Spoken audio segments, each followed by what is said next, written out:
एक छोटे से गांव में एक बुढ़िया रहती थी। वो गांव की सबसे बुजुर्ग औरत थी। हर कोई उससे थोड़ा डरता था। वो अजीब सी बातें करती थी और अक्सर रात के अंधेरे में अकेले ही घूमती रहती थी।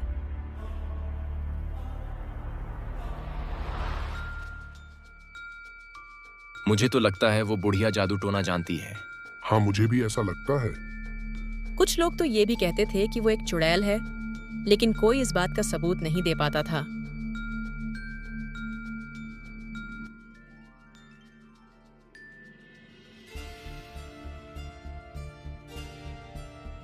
एक दिन गांव के बच्चों ने बुढ़िया को जंगल में जाते हुए देखा। वो बहुत डर गए। ये बुढ़िया तो जंगल की ओर जा रहे हैं, चलो गांव वालों को बताते हैं। तभी वो भागकर वहां से चले गए। तुम लोग भागकर कहाँ जा रहे हो?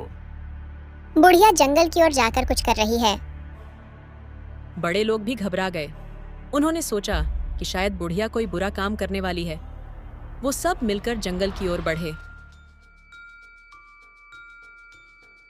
जब वे जंगल के पास पहुंचे तो उन्होंने देखा कि बुढ़िया एक पेड़ के नीचे बैठी है और कुछ बोल रही है।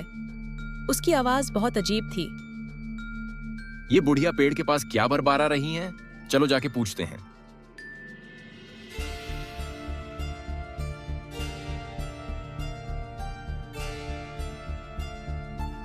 आप ये सब क्या कर रहे हो? बुढ़िया ने मुस्कुराते हुए कहा। मैं पेड़ों से बात कर रही हूँ। सब लोग हैरान रह गए। बुढ़िया ने आगे कहा, पेड़ हमें ऑक्सीजन देते हैं और हमारी रक्षा करते हैं। हमें उनकी कद्र करनी चाहिए। सब लोग बुढ़िया की बात सुनकर शांत हो गए।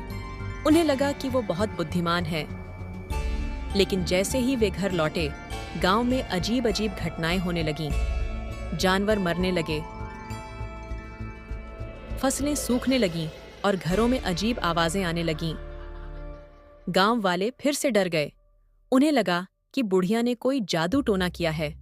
उन्होंने बुढ़िया के घर जाकर उससे पूछा कि ये सब क्यों हो रहा है। बुढ़िया ने कहा, यह सब इसलिए हो रहा है क्योंकि आपने पेड़ों को काटा है। पेड़ नाराज।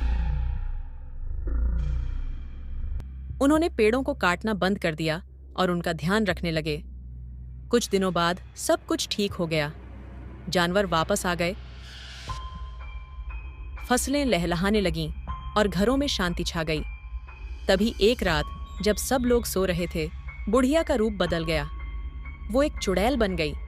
उसने हंसते हुए कहा, मैंने तुम्हें सबक सिखाया है, पेड़ों की कद्र करो। और फिर वो गायब हो गई। तब से गांव वाले पेड़ों की बहुत इज्जत करते हैं।